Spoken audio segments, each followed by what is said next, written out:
Welcome back, everyone. Today was the second day of the World Rapid Chess Championship being held here in Almaty, Kazakhstan. Now, as you guys know, I had a pretty good start yesterday. I had 3.5 points out of 5, and I was 1 point out of first place. So we'll start with the sixth game, the first round of the day, which I played against Alexander Predka from Russia. So the game starts with e4. He plays c5. Now, this was definitely a little bit of a surprise to me. He's obviously played the Sicilian before, but I was expecting him to play e5 on move 1.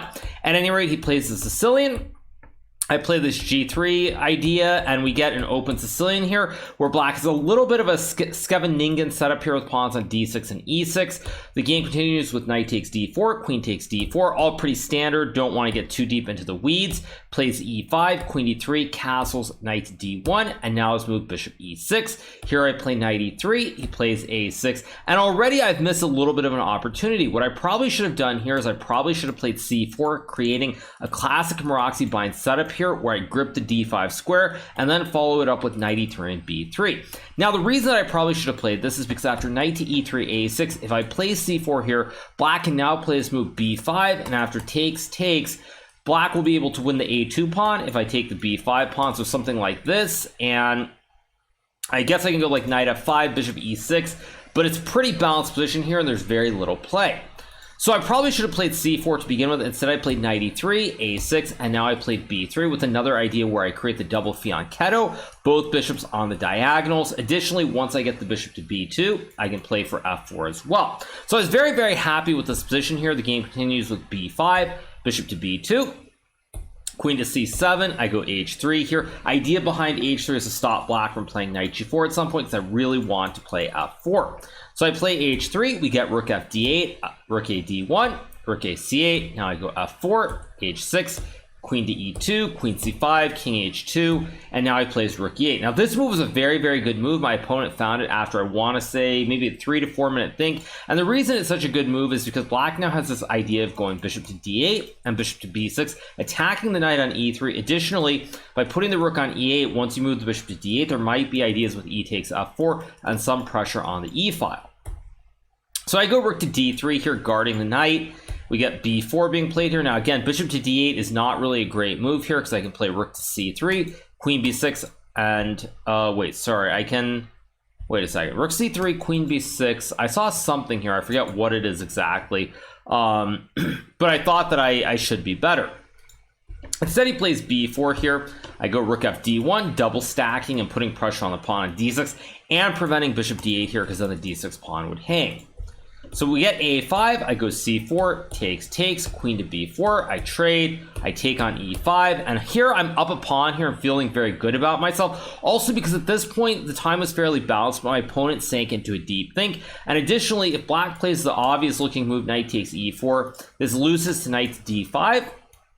Bishop takes d5, and now I have this crushing move, queen g4, threatening checkmate on g7, but also attacking the rook on c8. So after a long think, my opponent played this move a4 here, and now I played this move knight d5. This was definitely not the best move. What I probably should have played was I should have played rook to d4, and after queen to c5, I played this move knight d5. During the game, the only thing I really considered was bishop takes knight, bishop takes bishop, and rook takes a4.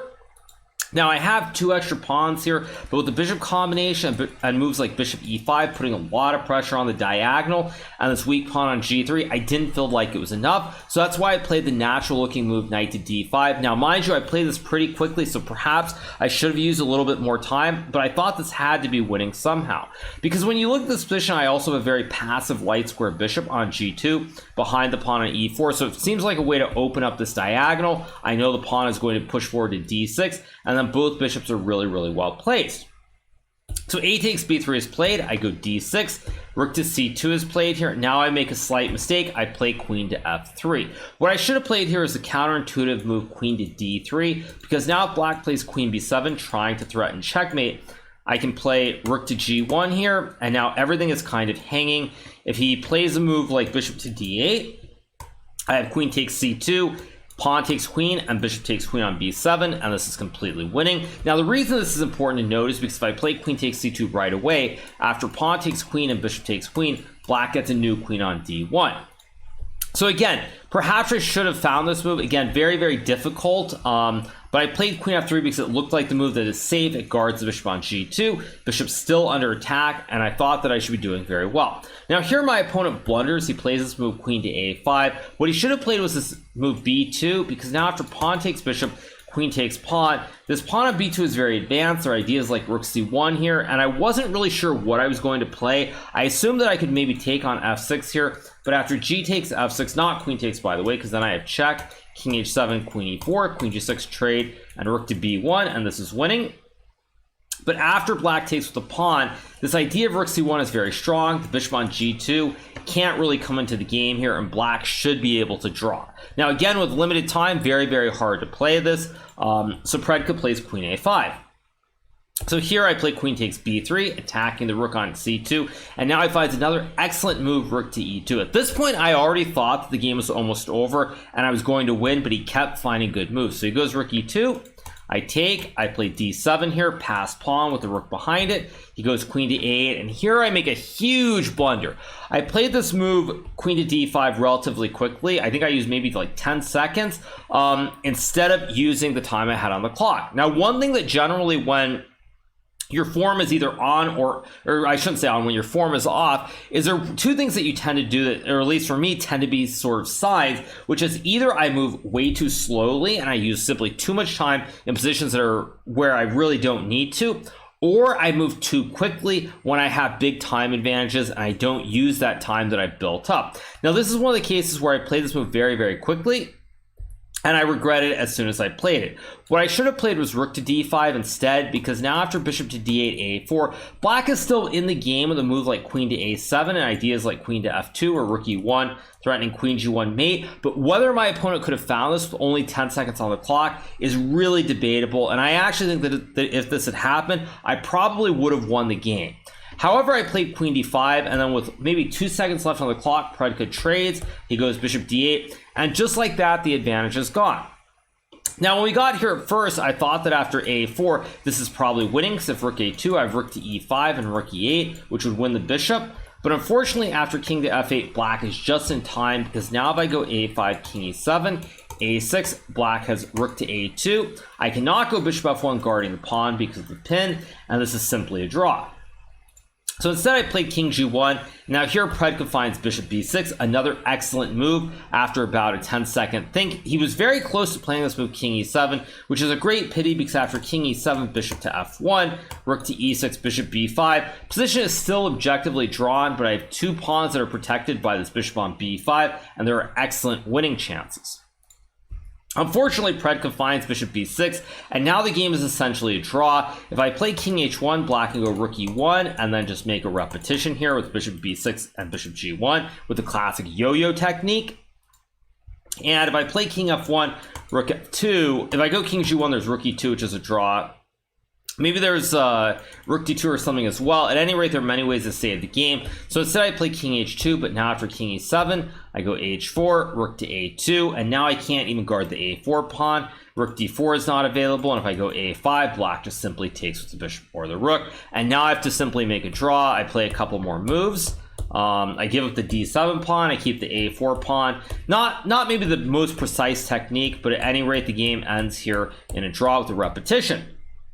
Now, this was a huge disappointment for me. I had a much better position. I had an extra minute and 20 seconds on the clock, but my instincts and my reactions just failed me. I tried to move fast, made a couple of inaccuracies, and unfortunately, the first game of the day ended in a draw. So this is the first game of the day, and now we're going to move on to the second game.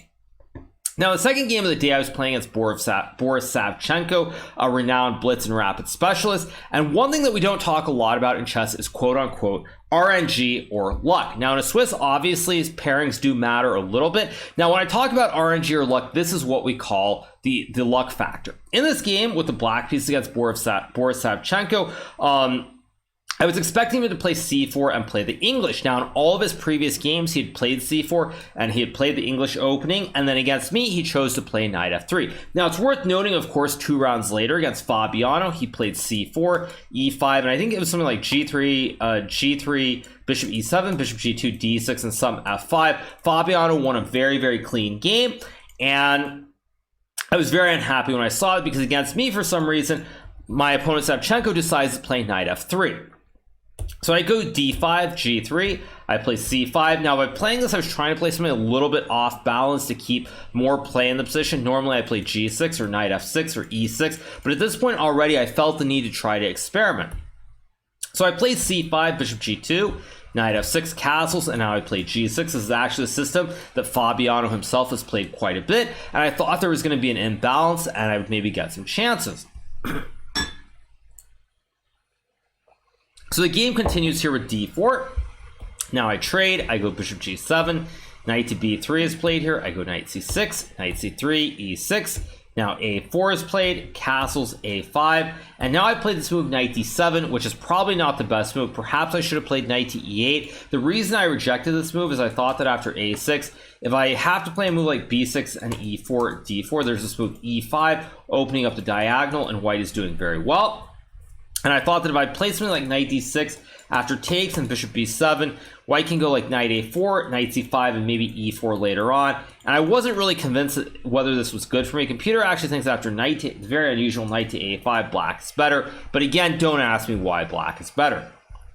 So instead I play knight d7, we get e4, d4, he goes knight to b5, I go e5, protecting the pawn, c3, now I go a6, knight d6, queen to e7, all very standard by the way. We trade, he takes on d4, I take back, we trade, he goes f4 here, and now I played this move queen to b4. In this position I also could have played rook f d8, but after e5 white gets a connect 4, bishop is very active, he can always blockade the d pawn with bishop d2, and I thought that there was some risk here that I might lose the game if white was able to get this long pawn chain. So instead I play queen to b4 here. Idea is that after e5, I can now go knight c5. There's no rook a4. I have knight b3 ideas with the fork of the rook on a1 and the bishop on d2. I can follow it up with rook d8 and d3, and I felt pretty optimistic. Now, very disappointingly for me, my opponent played queen to a4 very quickly, and now the game peters out to essentially a draw. We trade the queens on a4. I go rook c2. I could have maybe tried to play rook f8, but once again, after this move e5 where white gets to connect 4 and this active bishop on g2, I think there's some risk that I could lose, and I think there's very little opportunity for me to win the game.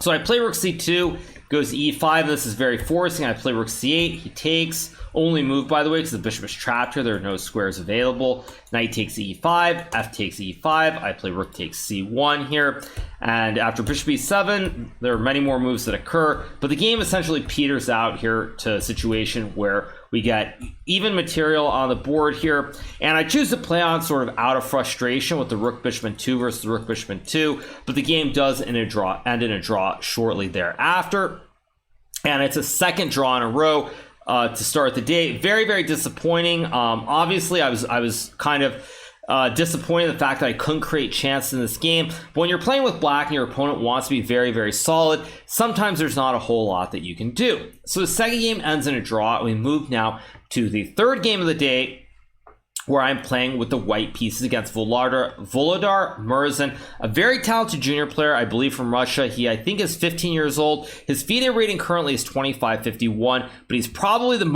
most promising Russian junior player that I've seen in a while. Even though the rating is low, he definitely shows a lot of class, and today he drew a couple of other top-level players like Shakira Mamedyarov and Anish Giri, so obviously a very, very bright future ahead.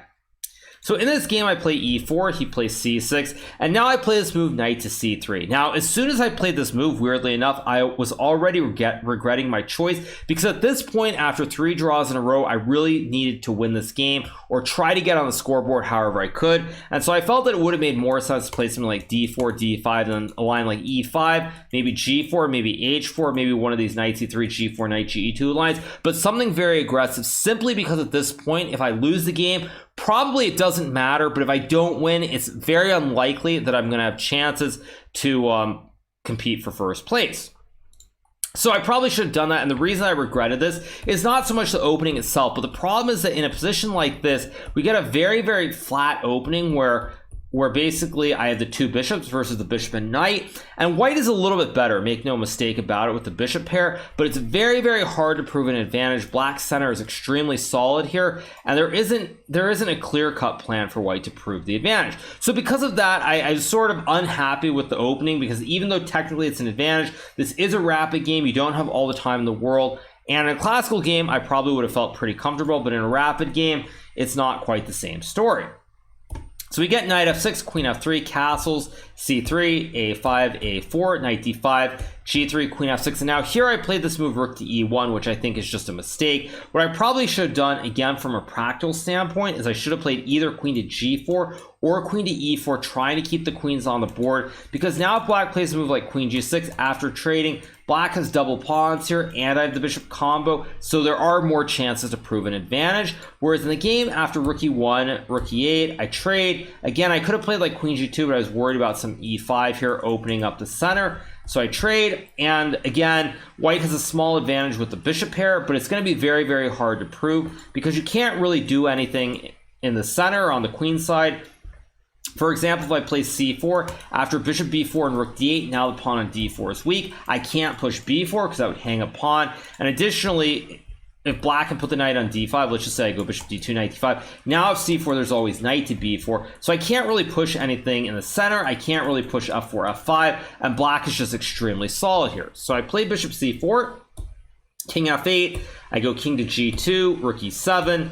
Bishop e3, just trying to create something here, but my young opponent plays this very, very well, and already at this point it's very close to just complete equality here. White is maybe still slightly better, but there isn't much I can do. Again, I can't ever push c4 because that weakens the d4 pawn, and there just isn't much. So I go bishop c2, plays h6, f4. Again, this move is sort of desperation here. I'm trying to create something and open some diagonals for the bishops. Probably not best, but at this point I already felt like it was desperation mode, or I felt like it was time to go into desperation mode. So g6 is played. I play king f3, he goes b5, and now I play this very committal move f5. Now the reason behind this move is simply, at this point I was already kind of worried, because if I go g4, b4, for example, now the pawn on c3 is weak. Of course, if I go c4, knight b6, both these pawns are under a lot of pressure on c4 and d4. If I play bishop d2 after takes and c5, now I have more problems as well, and I can't claim an advantage. So already here I was feeling a little bit uncomfortable, so I played f5 sort of in desperation mode. We get takes, king to g8 is played here, and now I go rook g1. Idea to play for g4 and try to open up the g file and use these two bishops to checkmate the king on g8. So we get b4, I play rook d3, takes, he goes rook to b8. Here he probably should have played bishop g7, and if he had gone bishop g7, bishop c1, and rook c8, followed by c5, only black can be better here. I think it's still probably well within the range of where white can draw, but the only person who's trying to win is black. So instead he plays rook b8, I go g4, trying to open up the g file. Now he plays f4 here. Maybe not the best move. Rook b2 is perhaps a little bit better, but f4 is another way to try and keep the file closed. And the extra pawn here should not really matter, because the pawns on c3 and d4 are very brittle. Black can play c5 or e5, and there's rook b2 as well to attack the bishop on c2. So black should have enough counterplay. Now here Merson plays king g7, which I think is a mistake. Not the end of the world, but not the best move. Probably should have played c5 here or rook to b2. Both of these moves probably give black good drawing chances, but he plays king g7 instead. And now after g5, bishop e7, I had maybe a small window of opportunity if I had played h4 right away. Now the reason I didn't play this is because I thought after rook to b2, if I have to go rook g2 and black gets c5, the black should not really be much worse. However, the stronger computers with depth show that after d5, black has to be very, very precise here not to lose. In fact, one of the only ways to save the game is to trade the rooks. I play h5, d4, I take, I play h6 here, and after king h8 in this position, if I go king to e4, there's bishop takes g5, which should be a draw, and if I play rook to e2, unfortunately there's d3 here. If I take with a bishop after takes in this position, black can go check, king to f5, and now king g8, bishop c4, and king to f8. If I play h7, king g7, bishop f7, king takes h7 is a draw. And if I play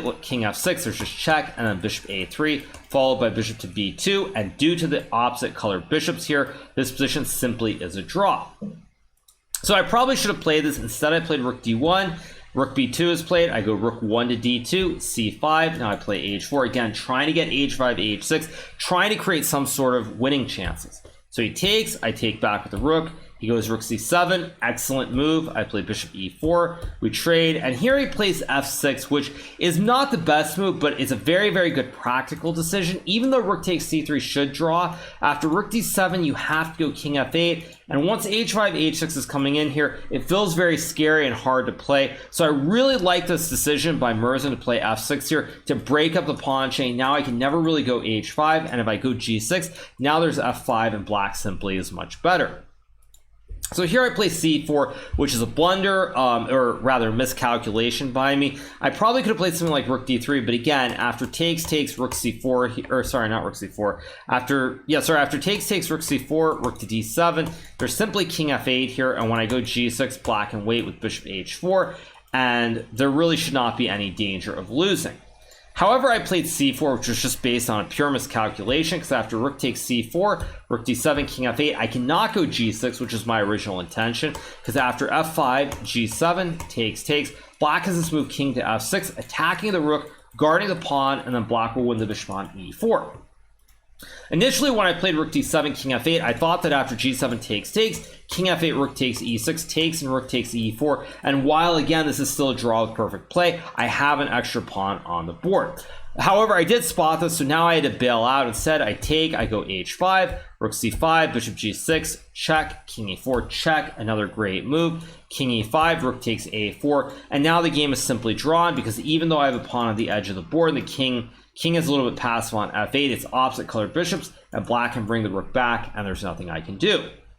So I take on e6 here, we get rook f4, bishop f5, a4 played here, rook a7, rook h4, I go bishop h7 here. If I play bishop g6, black can again go rook f4 and rook f6, and the game will be a draw.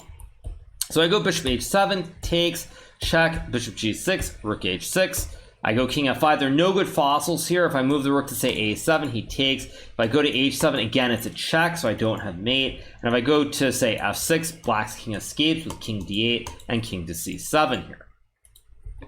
So here I play king f5, bishop to e3. Again, no good fossils. I can't attack the bishop. If I could go rook f3, that would be great, but it does not exist. So I have to check, trade, and go bishop f7. Opposite colored bishops. My bishop on f7 stops the a pawn, and we end up agreeing to a draw. So third draw of the day, very, very difficult, because again, trying to create something, but it just was not there.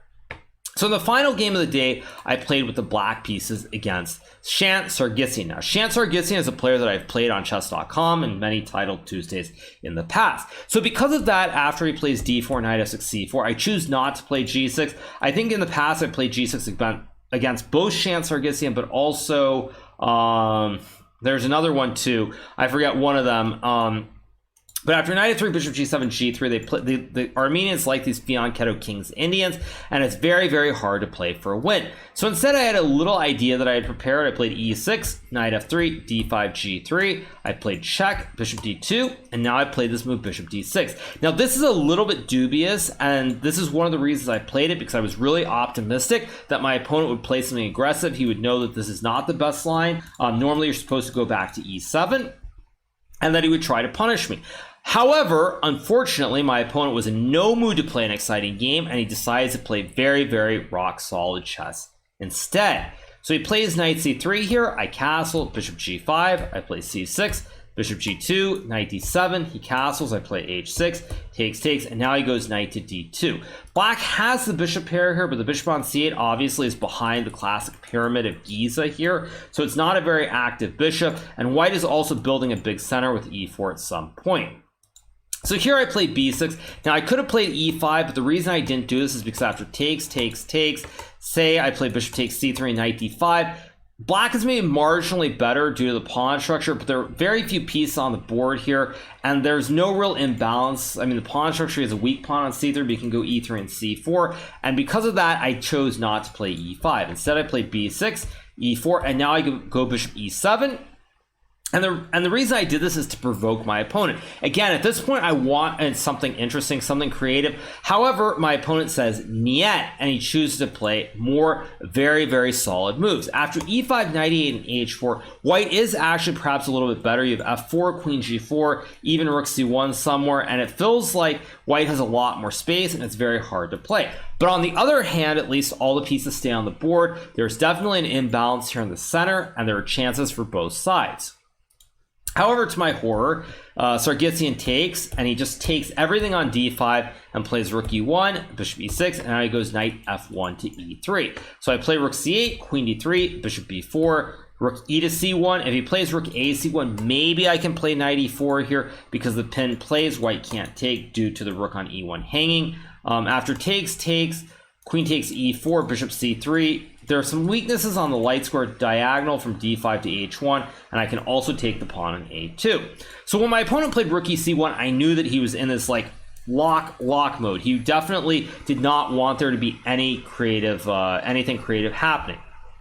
So I play queen d7, knight e3, I swap everything down, go rook c8, he plays queen b3, and already here, Shant Sargsyan offers me a draw. Now, knowing the tournament situation and the fact that I control the only open file here, the C file, I figured I should play on. So I go h5, h4, g6, rook e1, king g7, bishop to f3, and now I play b5, just trying to create something here. There isn't much, but you still want to find some ideas. So he plays queen b4, queen c6, queen a5, a6, rook to e2, and this is actually a slight mistake here. If he plays king g2 first and then rook e2, I'm not really sure what I'm supposed to. Computer, I guess, likes bishop g4 here, but again, after a move like bishop d1, symmetrical pawns here, very, very hard to believe that there's anything happening.